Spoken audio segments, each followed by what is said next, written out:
Hey everybody, it's your pal Trandell. Welcome back to another Once Human Guide. We've got some pretty decent patch notes coming up. There is going to be a server maintenance tomorrow morning between the hours of 2 and 4 a.m. PST. Of course, with any server maintenance in any game, that time frame can fluctuate, but that's the posted time right now between 2 and 4, and there's some interesting stuff, and that's why I wanted to do another patch notes video. We've had a couple patch notes released since the first video I did, but they were mostly, some general bug fixes and stuff like that. Nothing really game changing or anything that had a huge impact on the game. This one's a little bit different, so let's dig into some of these and take a look. We got more optimization under the graphical setting, which is awesome. I mean, in just the 2 weeks since the closed beta has started, the developers have done a fantastic job making the game more stable, more playable and enjoyable. And I think it's you know been awesome, all the work and effort they've put into that, and they're doing some more optimizations on the graphical side of things. World exploration, there's also some goodies in here. Apparently, they're going to make the loot crates even more noticeable than what they already are.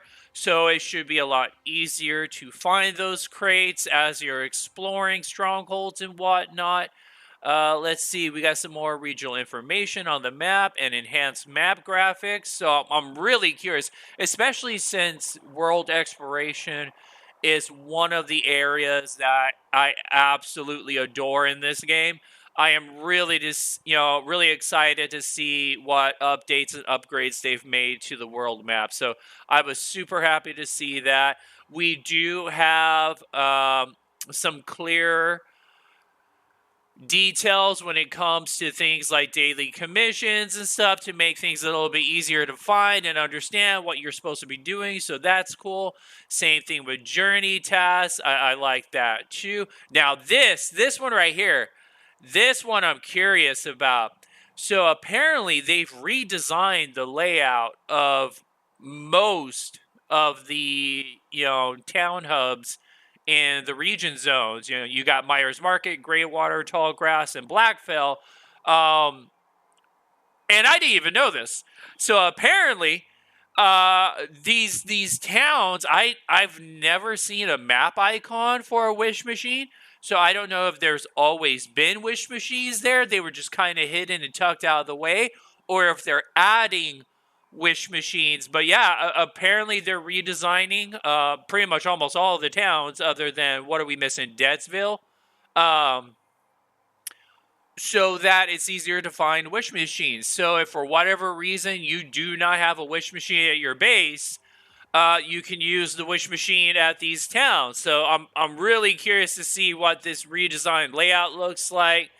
There's a couple other good ones. So this is really good too. They are actively working on optimizing game performance to minimize stuttering and FPS drop. We all know that's kind of been an issue, especially when it comes to the plague of echo messages that are just covered and swarming every single town now, and which that will hopefully get resolved pretty soon. So yes, anything that they can do to help stabilize FPS value so you don't have that stuttering and those drops, it would be greatly appreciated. There's some really, really big ones under combat.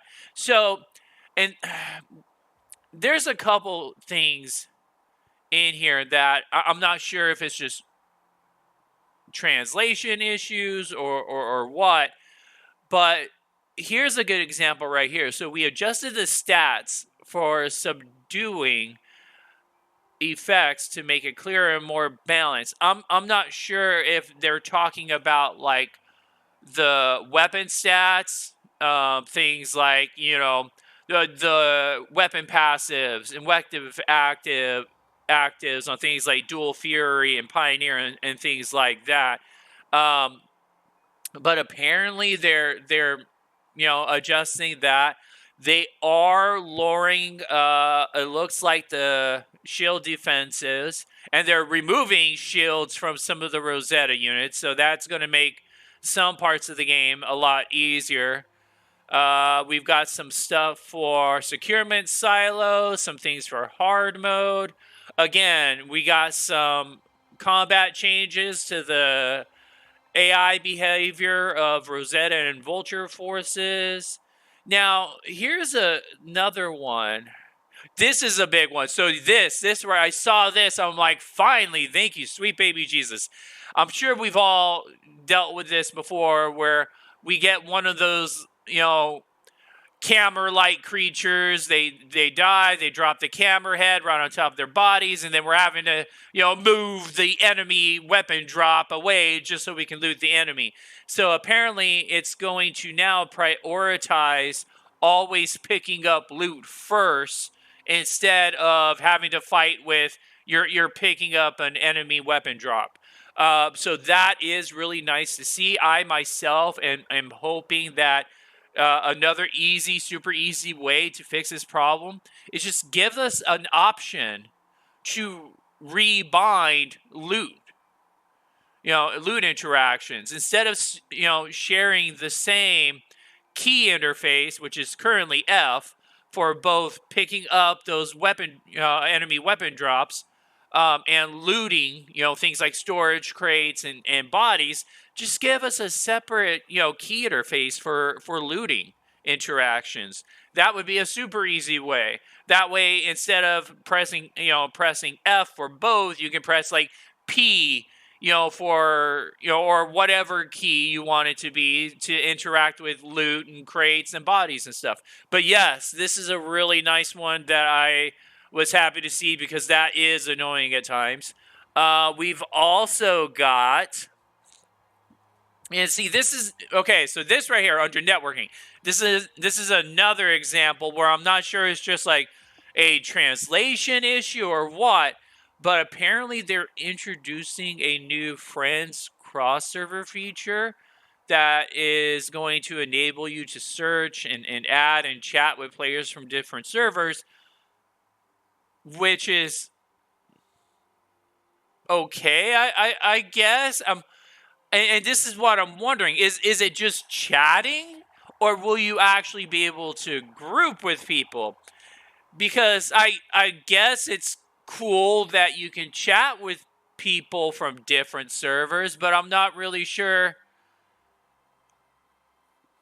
how needed or requested that was. I mean, I personally would rather have the ability to, God forbid, let's say you and your friends do end up on different servers and you don't realize it, or you have a friend or you make a friend that's already playing the game, and they're on different servers. I would rather have the ability to at least do things like cross server dungeons together. You might not be able to explore and hang out throughout most of the game, but at least you'll be able to help each other group up for things like dungeons or silos or something. So yeah, I guess this is cool, but again, I'm just curious if this is only chat features related, or if there's going to be more functionality to this. So that's a thing apparently that's going to happen. They did change some, quality of life stuff, mostly when it comes to vehicle usage. They did also change a couple other things too when it comes to like deviants. They are lowering the initial power requirement for securing the electric eel.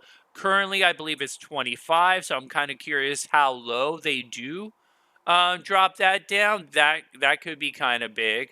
It could make it easier to get more deviants in, because if you don't know, and I'll be doing another deviant upgrade guide once I secure the last few that I've got. The electric eel, its base anomaly feature basically increases the power output of all your generators by 5 extra watts. So if you got 2 power generators, well, that right there, that's an extra 10 watts that you can put out. That could mean a lot. That can be a huge impact.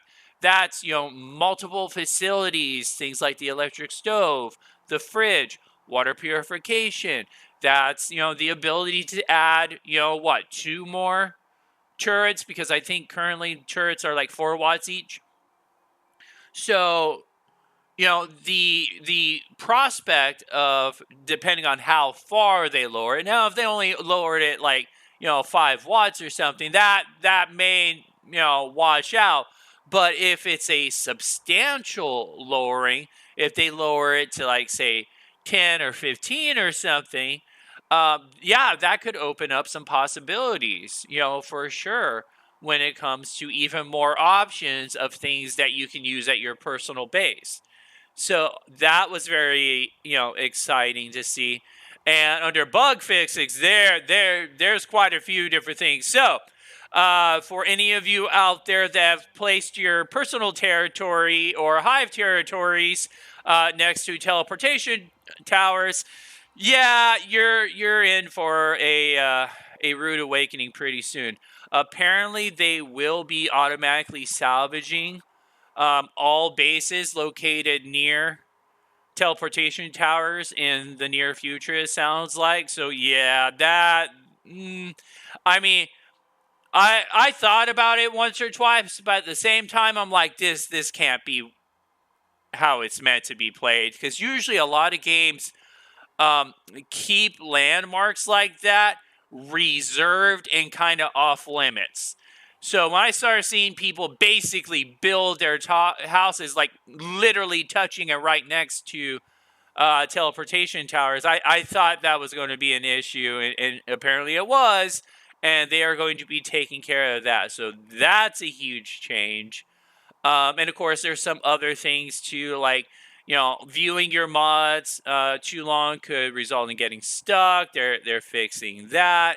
Apparently, I guess they were still having a couple issues with seawater at the beach. They've apparently done some more work on that. Let's see. There was another one.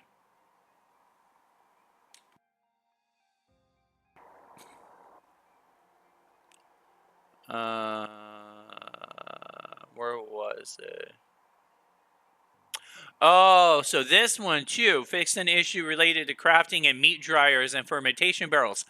I have been curious because there's been a couple times when I've been doing my tests, and let's say I leave some meat with like a ton of salt on one of my drying racks, and I know it's not nearly enough meat to use up all the salt. When I would log in the next day, like all my salt's gone, and I'm like, what the hell? What just happened? I only had 4 pieces of meat and like 100 salt in there. Where's the rest of my salt? So I'm wondering if that's one of the issues they're talking about, which would be amazing, because it would be nice to just be able to leave, a whole, ton of salt in there and just put meat in there as you need it until it runs out, without, worrying that, the rest of your salt is going to disappear. So that's really cool. And this is, oh, this last one's insane. I can't even believe this is even a thing. So, I've never messed with like the personal frames that you can put up in your bases and stuff like that. I've just been so busy with other aspects of the game. I knew it was a thing, but this is the part that blows my mind. Apparently, instead of using only in-game content and assets like things that pictures that you take with the in-game camera, apparently you were able to use your own personal media content to load up in these picture frames to put in your base. And like the moment I read that, I'm like, oh my fucking god. It's like, how did that ever get past QA? How in God's green earth did anybody ever think that was a good idea? Like, and apparently it was not.